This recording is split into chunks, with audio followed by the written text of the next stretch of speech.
আসসালামু আলাইকুম। সকালে ডিম আমলেট করব, আর হলো যে নরম রুটি, আর গরুর মাংস, খাসির মাংস আছে, সরি। তো এখন আমি ওরা তাড়াহুড়া করে কেউ প্রাইভেট পড়তে যাবে, আর হলো কেউ খাবে, বাসায় যারা আছে তারা খাবে।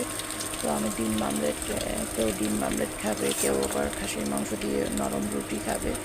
তাড়াহুড়ো করে একের পর এক শপিং করতে আসি আমি। তো ডিমটা এক পিঠ হয়ে গেলে অন্য পিঠ আমি উল্টিয়ে নিতে আসি। আসলে কি, সকালে উঠলে বাচ্চারা টাইম মতো এদের স্কুলের খাবার দিতে হয়। স্কুলের টিফিন খাবারটা দিয়ে দিই আমি বাসা থেকে। আমি কিনে কেনা খাবার খুব কমই খাওয়াই ওদের। যাই হোক, বাসায় তৈরি করা খাবারটাই আমি ওদের দেওয়ার চেষ্টা করি। সকালে উঠে ওরা বাসায় কী খাবে এবং স্কুলের টিফিনে কী নেবে, এই নিয়ে তাড়াহুড়ো আমার হয়ে যায়, তাড়াহুড়ো লেগে যায়। তো মানে, আর আমার ছেলে তো বলবে যে ভারী খাবার দাও, স্কুলে যেহেতু টিফিন দেবা ভারী খাবার দাও। স্কুল তো অনেক দূরে বাসা থেকে, 1-1.5 ঘন্টার পর।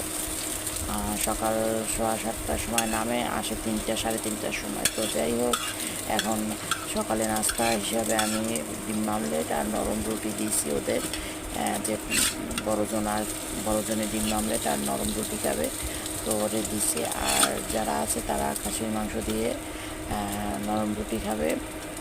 আর স্কুলের টিফিন দিয়ে দেওয়া হয় বাসা থেকেই। বাইরের আপনারাও চেষ্টা করবেন বাচ্চাদের বাসা দিয়ে খাবার দেওয়ার।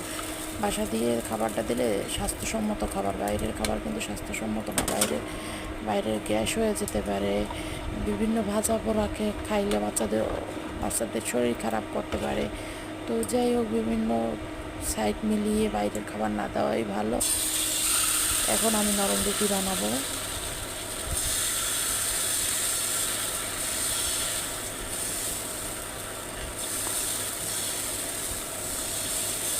আটাটা আপনারাও এইভাবে, আটা না ময়দা, সরি, গুলে নেবেন। আল্লাহ হাফেজ।